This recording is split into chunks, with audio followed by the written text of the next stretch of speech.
Você já parou para pensar: será que a morte é realmente o fim de tudo? Ou, na verdade, ela pode ser a chave para um novo capítulo da nossa existência? No Espiritismo, essa resposta vai muito além do que a maioria imagina. O que se passa após a morte? Onde vamos? Estamos condenados ao vazio ou, talvez, existam possibilidades além da compreensão humana? Prepare-se, pois o que você está prestes a descobrir pode desafiar tudo o que você acreditava sobre o sentido da vida e da morte. Acredite, o que vem depois não é apenas um mistério, é um processo profundo e transformador que envolve muito mais do que você imagina. A continuidade da vida após a morte. O velho Antônio sempre teve medo da morte. Durante anos, evitava pensar no assunto, mas, conforme a idade avançava, esse temor começou a visitá-lo em noites silenciosas. Até que um dia, encontrou o sábio Joaquim, um homem de olhar sereno e voz tranquila, que lhe disse: a morte não é um adeus definitivo, mas apenas um despertar para algo maior. Antônio franziu a testa, intrigado. Como poderia ser? Ele sempre acreditara que tudo terminava com o último suspiro. Mas Joaquim, com a paciência de quem conhece verdades profundas, começou a lhe contar algo que mudaria sua visão para sempre. Imagine um pássaro que nasceu dentro de uma gaiola, continuou Joaquim. Durante toda a vida, ele acredita que aquele espaço apertado é tudo o que existe. Mas um dia, a porta se abre e ele descobre o céu infinito. Assim acontece conosco. Nosso corpo é essa gaiola. E a morte nada mais é do que o momento em que finalmente nos libertamos e reencontramos nossa verdadeira natureza. Antônio escutava atentamente, sentindo que aquelas palavras tocavam algo dentro dele, como se despertassem uma memória antiga.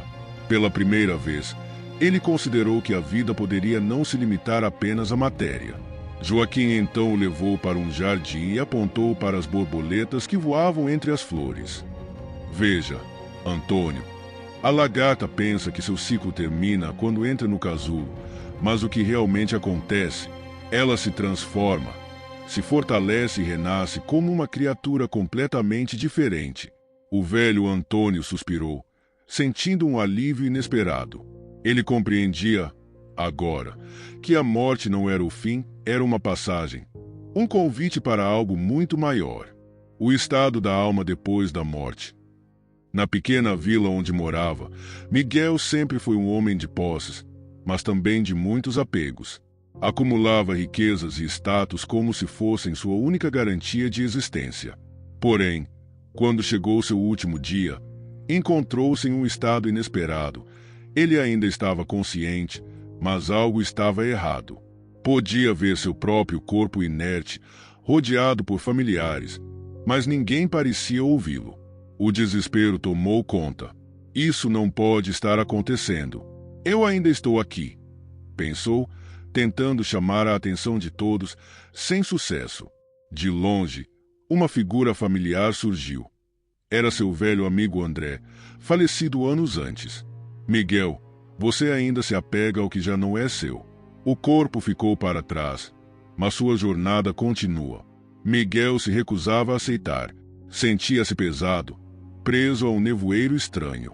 Ele tentava se mover, mas algo o segurava. André suspirou. O apego à matéria não desaparece com a morte. Aqueles que viveram apenas para si mesmos muitas vezes permanecem presos às ilusões do mundo físico, incapazes de seguir adiante. Por outro lado, havia Dona Helena, que morrera na mesma noite. Durante a vida, cultivara a bondade, ajudando a quem podia. No instante de sua passagem, sentiu uma leveza indescritível. Em vez de medo, experimentou um alívio profundo, como se um fardo invisível tivesse sido retirado de seus ombros. Seu espírito foi recebido por entes queridos, que a acolheram com sorrisos serenos. Enquanto Miguel vagava perdido, Helena avançava para uma nova realidade, sem olhar para trás. A reencarnação e o propósito da vida. Júlia sempre teve a sensação de que sua vida tinha um propósito maior, mas nunca conseguia entender exatamente qual era. Desde pequena, sentia um medo inexplicável de água, como se carregar um trauma que não pertencia a esta existência. À medida que crescia, esse receio parecia sem sentido, mas era real. Certo dia, ao ouvir falar sobre reencarnação, algo despertou dentro dela. E se esse medo for algo que eu trouxe de outra vida? A pergunta ficou martelando em sua mente, e ela decidiu buscar respostas. Em uma sessão de regressão, Júlia viu cenas vívidas de um passado distante. Em outra existência, havia sido uma jovem navegadora que perderá a vida em um naufrágio. O medo que carregava por toda a vida atual fazia sentido agora, mas algo ainda mais profundo a tocou. Percebeu que havia deixado esta existência anterior com um sentimento de impotência e fuga, e agora tinha a chance de reescrever essa história. A vida não era um caminho sem rumo, mas uma jornada cuidadosamente traçada para o aprendizado. A reencarnação mostrou a Júlia que a morte não é o fim, mas um recomeço. As dores, os desafios e até os dons que possuímos são heranças de outras vidas, oportunidades de crescimento. Ela compreendeu que sua missão agora era superar esse medo e avançar. Em vez de continuar fugindo da água, decidiu aprender a nadar. Cada novo dia passou a ser encarado como uma chance de evolução, uma peça do quebra-cabeça que, pouco a pouco, ela começava a montar.